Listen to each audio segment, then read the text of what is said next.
Tout pour la gloire de Dieu. Alléluia. Bien-aimés dans le Seigneur, nous bénissons le Seigneur, le roi de gloire, pour le souffle de vie renouvelé ce matin. Toute la gloire à lui au siècle des siècles. Il nous a fait grâce spéciale d'être sur pied ce matin. Alléluia à son nom. Bien-aimés dans le Seigneur, avant de commencer le message, nous voudrions dire merci à notre Père, notre pasteur, qui nous initie à l'œuvre avec lui. Que Dieu le bénisse pour nous. Et que Dieu bénisse tout un chacun de nous pour la gloire de son nom. Alléluia. Ce matin, bien-aimés dans le Seigneur, ce que nous allons partager, je l'ai intitulé « Donnons entièrement notre cœur à Dieu et à sa parole. Ainsi, nous remporterons toujours des victoires. » Donnons notre cœur entièrement à Dieu et à sa parole. Et ainsi, nous remporterons toujours des victoires. Alléluia. Amen. Alléluia. Amen. Nous allons dans la parole de Dieu pour atterrir dans le livre des Nombres. Nombres chapitre 13 précisément. Nombres chapitre 13. Du verset 26 au verset 33. Nous lisons ici. À leur arrivée, il se rendit auprès de Moïse et d'Aaron et de toute l'assemblée des enfants d'Israël à Kadès, dans le désert de Paran. Il leur fit un rapport ainsi qu'à toute l'assemblée. Et il leur montrait les fruits du pays. Voici ce qu'il racontait à Moïse. Nous sommes allés dans le pays où tu nous as envoyés. À la vérité, c'est un pays où coule le lait et le miel. Et en voici les fruits. Mais le peuple qui habite ce pays est puissant. Les villes sont fortifiées, très grandes. Nous y avons vu des enfants d'Anak. Les Amalécites habitent la contrée du Midi.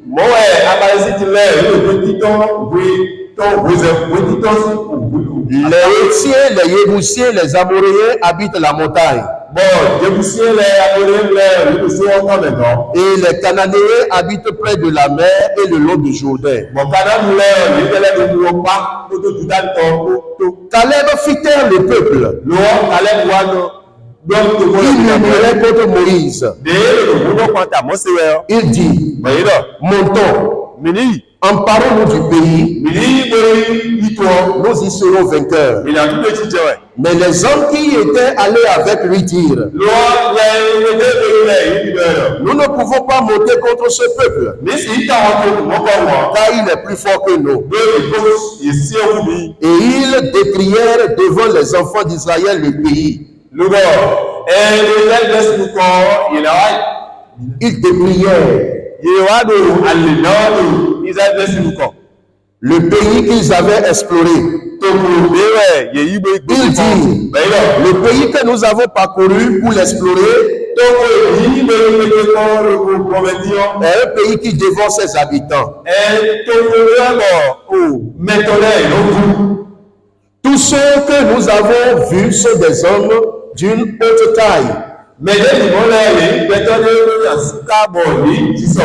Et nous y avons vu des géants, enfants d'Anak, de la race des géants. Nous étions à nos yeux et à leurs yeux comme des sauterelles. Alléluia. Amen. Que Dieu bénisse sa parole dans notre cœur. Bien-aimés dans le Seigneur, ce passage que nous avons lu ce matin regorge de beaucoup de leçons pour nous aujourd'hui. Beaucoup de leçons nous pouvons en tirer. Mais à cause du temps que nous avons, nous n'allons pas prétendre tout dire. Mais nous allons tirer quelques-unes de ces leçons ce matin. Alléluia. Amen. Le verset 26 que nous venons de lire nous parle de leur arrivée. Le verset 26 dit à leur arrivée. Il se rendit auprès de Moïse et d'Aaron. Qui sont ceux-là qui sont arrivés? La Bible parle de qui là? Alors, si nous lisons, nous considérons le chapitre dans son entièreté. Et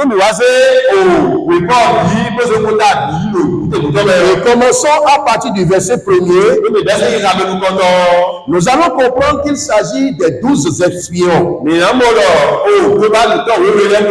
envoyés du désert de Paran d'après l'ordre de l'Éternel. Un homme par tribu a été choisi. Et ils sont envoyés en mission dans le pays du Canaan. Un pays que Dieu lui-même a décidé leur donner. Une terre qu'avait explorée au préalable Abraham le patriarche. Et depuis Abraham, Dieu promettait de donner ces territoires à ses descendants.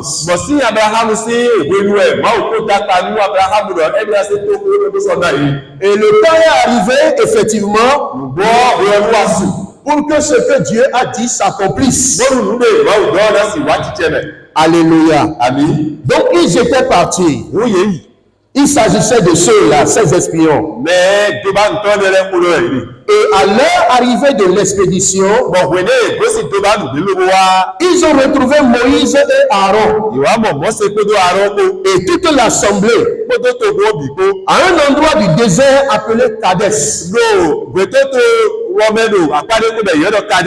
Donc c'est là qu'ils vont faire le rapport de 40 jours d'enquête sur le pays de Canaan.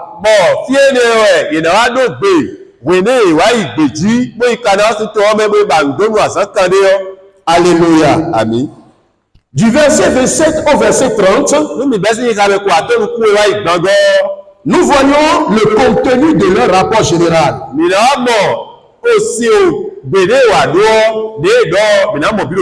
Le verset 27 nous dit: voici ce qu'ils racontèrent à Moïse.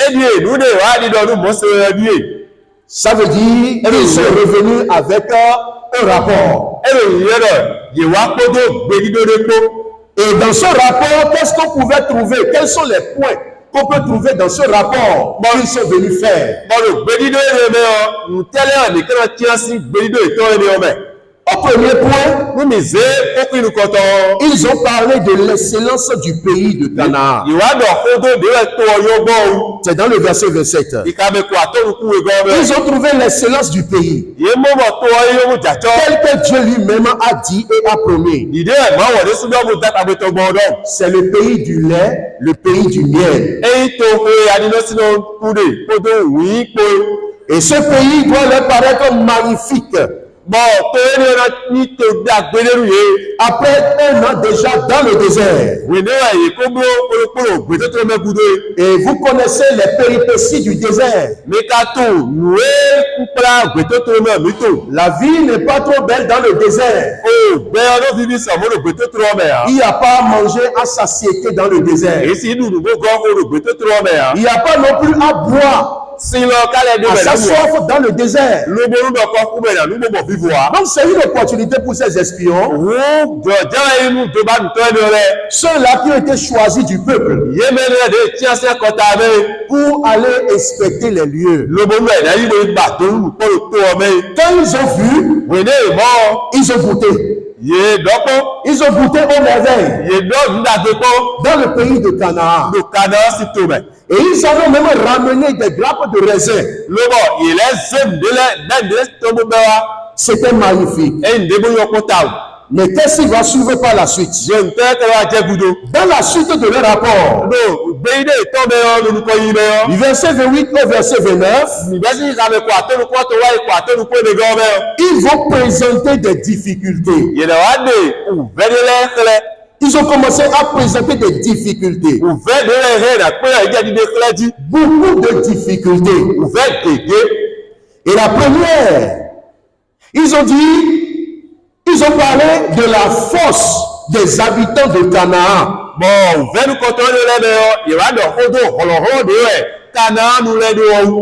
Une force redoutable. Le verset 28, il dit, mais le pays qui habite le pays, le peuple qui habite le pays est puissant.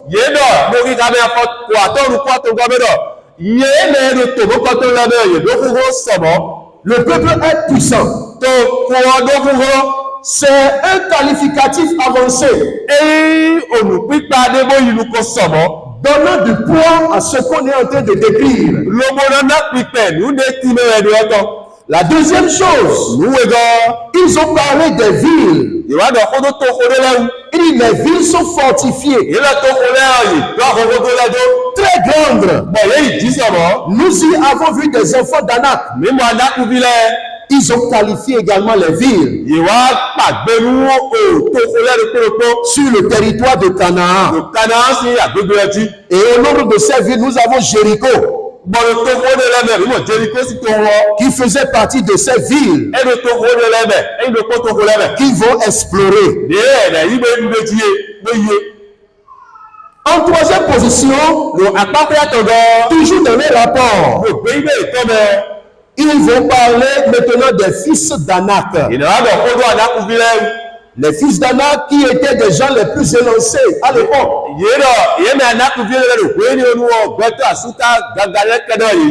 Ils ont vu toutes ces choses. Et ça a touché le cœur. C'est resté sur le cœur. Mais de quelle manière? Autre point de leur rapport. Ils ont dit qu'ils ont vu également d'autres peuples méchants. Les Amalécites qui habitent la contrée du Midi. Les Essiens, les Yébousiens, les Amoréens qui habitent la montagne. Et les Cananéens habitent près de la mer le long de Jourdain. Bien aimé dans le sud, dans le Seigneur. Voilà la description, le contenu de leur rapport. Ils ont eu le temps de présenter les difficultés. Et ils ont qualifié vraiment cela. Parce qu'en lisant, nous voyons les adjectifs qu'ils ont utilisés. Ils ont vraiment qualifié les difficultés.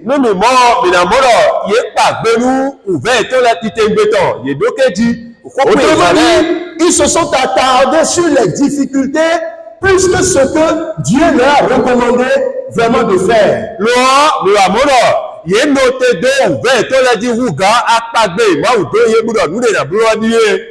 Et comme c'est un rapport, ils sont venus faire à Moïse, Aaron et le peuple les détails des difficultés dans les oreilles du peuple qui était assis en train d'écouter attentivement. Voulant entendre rien que les merveilles et les merveilles et les merveilles et les merveilles de là-bas.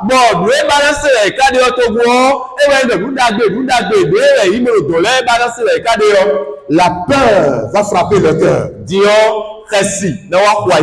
Le découragement va s'installer dans le cœur. Et l'incapacité d'aller de l'avant et d'agir va s'installer dans le cœur. Autrement dit, ce rapport va avaler la joie et le courage de tout le peuple.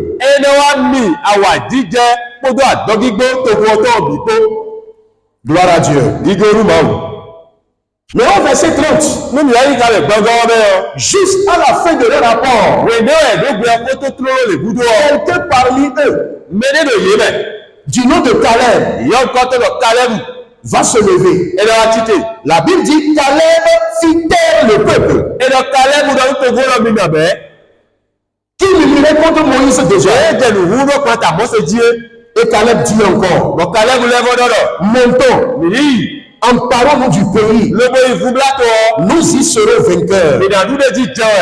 Nous y serons vainqueurs. Voilà une parole de victoire. Une parole qui va relancer la situation. Et installer le peuple maintenant dans le courage et la confiance.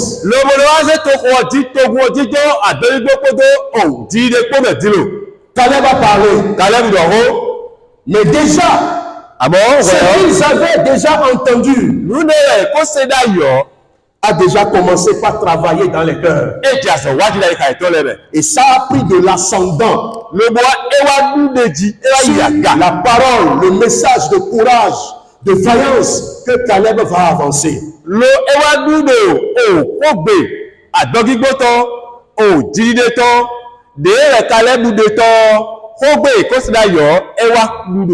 Pourquoi? Parce que juste après l'intervention de Caleb, au verset 31, la Bible dit que les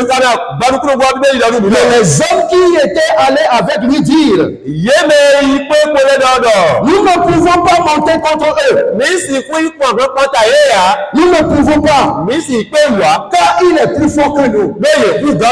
Bien-aimés dans le Seigneur, dans une bataille, dans une rencontre où toi-même tu reconnais que celui qui est devant toi est plus fort que toi, et que tu l'as confessé ouvertement, qu'est-ce que tu peux encore faire? Tu as confessé ton forfait. Tu as laissé déposer ton épée, ton arme.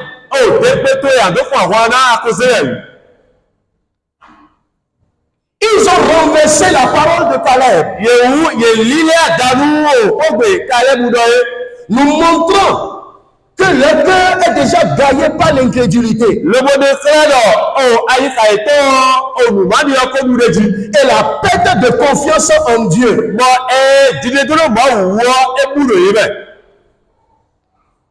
Et rapidement, le peuple va prendre une mauvaise décision. Une mauvaise décision. Et quand nous descendons dans le chapitre 14 et les suivants, nous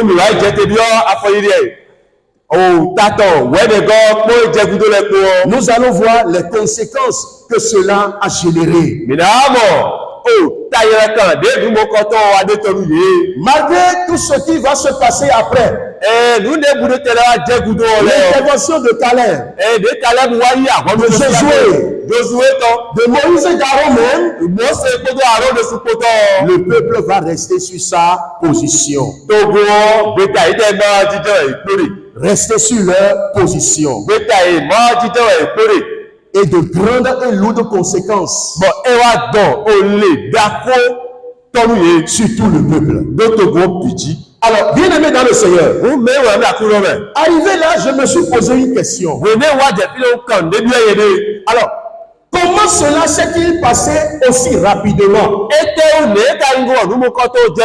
pour que le peuple puisse changer de décision comme ça? Malgré les refaits accomplis par Dieu. Ce n'est pas le jour là qu'il veut connaître Dieu. Il connaissait Dieu. Dieu fut leur Dieu. Il y a très longtemps. Et Dieu marchait avec eux.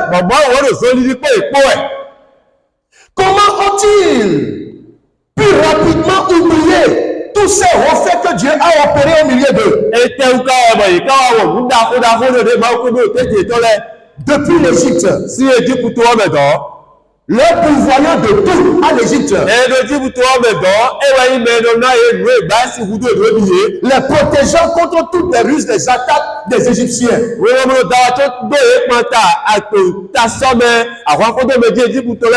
Nous avons vu l'arsenal que Dieu a déployé par Moïse pour sortir Israël d'Égypte.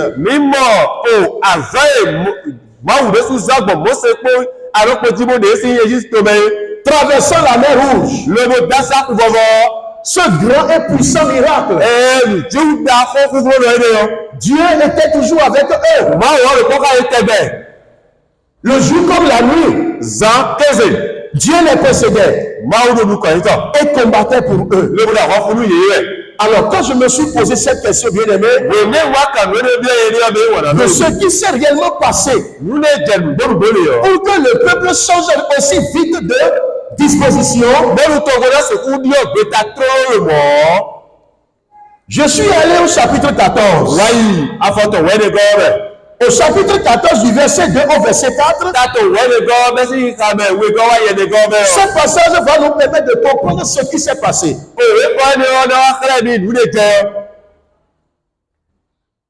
Nombre 14 à partir du verset 2. Tous les enfants d'Israël murmuraient contre Moïse et Aaron. Toute l'assemblée leur dit que ne nous sommes pas morts dans le pays d'Égypte. Pour que ne nous sommes pas morts dans le désert. Pourquoi l'Éternel nous a fait-il aller dans ce pays où nous tomberons par l'épée, où nos femmes et nos petits-enfants deviendront une proie? Ne vaut-il pas mieux pour nous de retourner en Égypte? Et ils se sont dit l'un à l'autre, normons au chef et retournons en Égypte. Voilà, normons au chef et retournons en Égypte. Mais quand Moïse et Aaron ont entendu cela, la Bible dit qu'ils tombèrent sur leur visage en présence de toute l'assemblée réunie des enfants d'Israël pour implorer la miséricorde de Dieu. Les patriarches étaient surpris. Parce qu'arrivé à ce point-là, en réalité, il n'y a plus de retour. Mais c'est aller de l'avant. Mais comment se sont-ils manifestés pour penser en eux-mêmes à un retour? Bien aimé dans le Seigneur, cela voudra dire simplement que leur cœur n'avait jamais quitté l'Égypte. Ils ont vu tous les refaits accomplis par Dieu. Mais en réalité, leur cœur n'a pas encore quitté l'Égypte. La deuxième chose, c'est l'esprit du passé qui travaillait encore en eux. Bien aimé dans le Seigneur, voilà un peu la situation. Et Et ce que eux-mêmes ils se disaient. Après avoir quitté l'Égypte, traversé la mer Rouge, Dieu n'a pas manqué d'envoyer la manne pour les soutenir. Dieu n'a pas manqué de leur donner de l'eau. Mais ils décidèrent de retourner en Égypte. Quand nous lisons Hébreux chapitre 3, Hébreux chapitre 3, au verset 10, la Bible dit ceci. Hébreux chapitre 3, au verset 10. Permettez-moi de commencer à partir du verset 7. Mais je voudrais m'attarder au verset 10. La Bible dit, c'est pourquoi, selon ce que dit le Saint-Esprit, aujourd'hui, si tu entends sa voix, n'endurcissez pas vos cœurs, comme lors de la révolte, le jour de la tentation dans le désert, où vos pères me tentaient pour me trouver. Et ils virent mes œuvres pendant 40 ans. Verset 10 maintenant. Aussi, je fus irrité contre cette génération. Et je dis, ils ont toujours un cœur qui s'égare. Ils n'ont pas connu mes voies. Voilà ce que Dieu lui-même dit. Ce peuple a un cœur qui s'égare. Et ils n'ont jamais connu la voix de Dieu.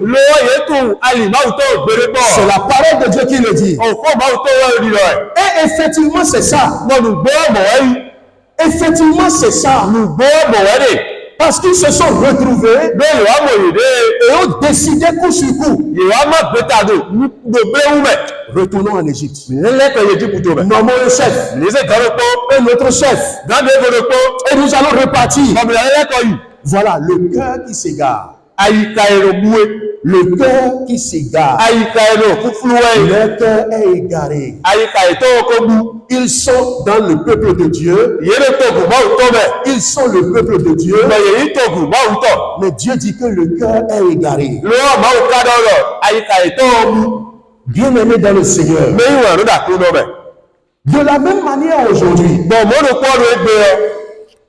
le passé continue d'être encore un frein. Un frein pour la vie de beaucoup de chrétiens. Et ce passé est en train d'égarer à nouveau beaucoup de personnes. Beaucoup de personnes, mais on n'a vraiment pas rompu le lien avec le passé. On est encore en plein dans les rudiments du passé. Et beaucoup d'entre nous sont en train de souffrir. Et nous sommes en train de tourner en rond à notre Kadès. Parce que Kadès est devenu un lieu de stagnation.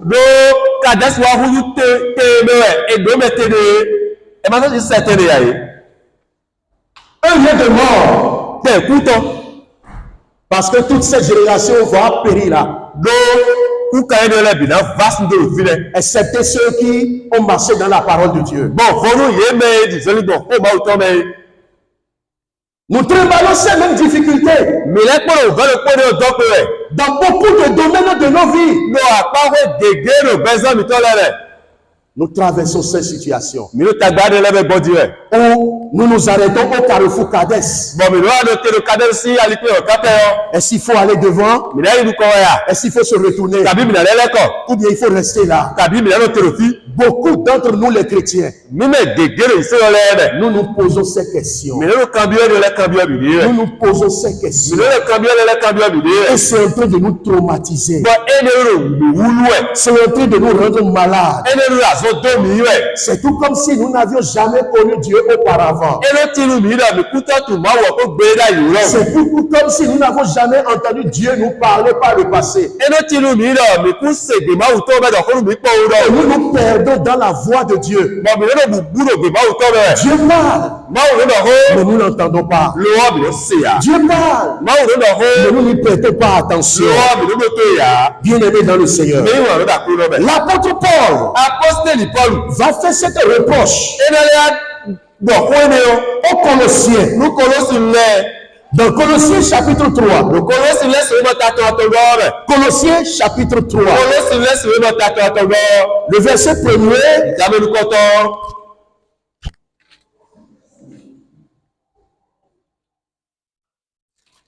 Excusez-moi, Galates chapitre 3. Galates chapitre 3. Le verset 1er. L'apôtre Paul va faire cette remontrance aux Galates. Vu ce qu'ils sont en train de produire par la suite. L'apôtre Paul va dire: oh Galates, dépourvu de sens, qui vous a fasciné, vous aux yeux de qui Jésus-Christ a été peint comme crucifié.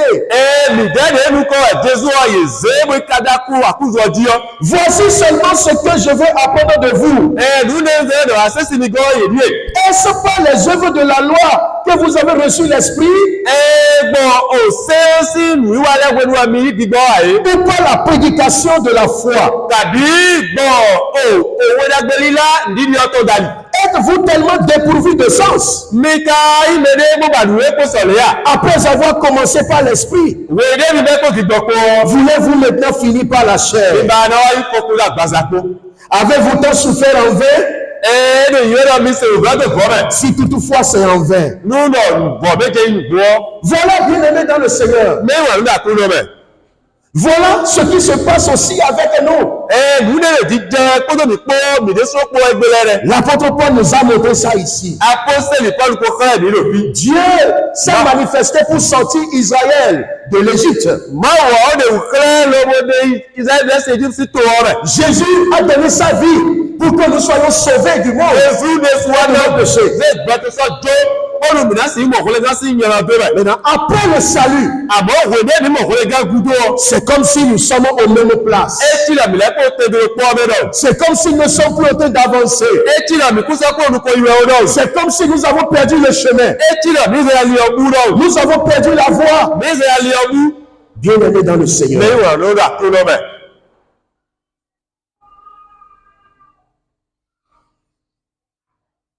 La foi est en train de bâtir, si on peut le dire. Israël a tout vu. Mais à un moment donné, a perdu la foi et la confiance. La foi et la confiance. Les Galates également. C'est comme si Christ n'a jamais fait le sacrifice. Et il retourne aux œuvres de la chair. L'apôtre Paul dit, mais c'est pas la prédication de la foi. L'enfant de Dieu doit marcher dans la foi. Celui qui a donné sa vie vraiment au Seigneur Jésus-Christ doit marcher dans la foi. Nous devons marcher par la foi et non par la vue. Alléluia. Amen. Alléluia. Amen. Bien-aimé dans le Seigneur. Que retenir de tout ce que nous venons, du tableau que nous venons de vous peindre ce matin? Que retenir? Ou qu'allons-nous faire maintenant? Qu'allons-nous faire? Quelques pistes. Alléluia. Amen. La toute première, bien-aimé dans le Seigneur, c'est revenir encore à la parole de Dieu. Revenir à la parole de Dieu. Parce que en dehors de la parole, nous n'allons pas entendre Dieu. Nous ne pouvons pas comprendre les plans de Dieu pour nous. Le plan que Dieu a formé pour nous. Il dit dans Jérémie, je connais ce plan-là. Je connais les projets que j'ai formés pour vous. Dieu connaît. Dieu connaît. Donc, il faut que nous revenions à lui. Revenons à lui. Pour qu'il nous montre. Revenons à lui. Et lui demander de nous ouvrir l'esprit. Que le voile soit ôté à nouveau. Afin que nous voyons. Nous entendons. Et que nous puissions maintenant aller agir. Alléluia. Amen. David pouvait dire en son temps, je sais la parole de Dieu dans mon cœur, afin de ne pas pécher contre lui. Psaume 119, 11. Je sais la parole dans mon cœur. C'est pourquoi en dehors de la parole, il n'y a pas de solution. Seul celui qui s'accoutume s'attache et puis elle demande des directives à Dieu, peut encore comprendre les projets de Dieu pour sa vie. Mais le Seigneur Jésus ne nous a-t-il pas dit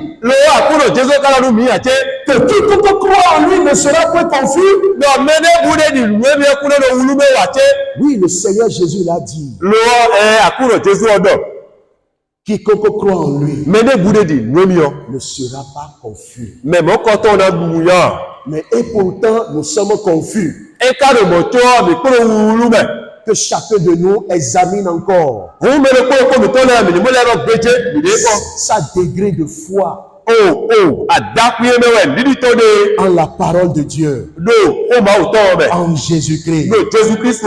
Alléluia. Amen. Et pour finir, bien aimé dans le Seigneur, comme Caleb et Josué, comptons toujours sur ce que Dieu a dit. Ce que Dieu a dit est ce qui est la vérité. Et si nous comptons sur ça, si nous obéissons à la parole, si la parole nous envoie à gauche, nous y allons. Si la parole nous envoie à droite, nous y allons. Si la parole nous dit d'attendre, nous obéissons pour attendre. C'est sûr. Nous allons aussi remporter de grandes victoires. Que Dieu bénisse notre attendement. Amen.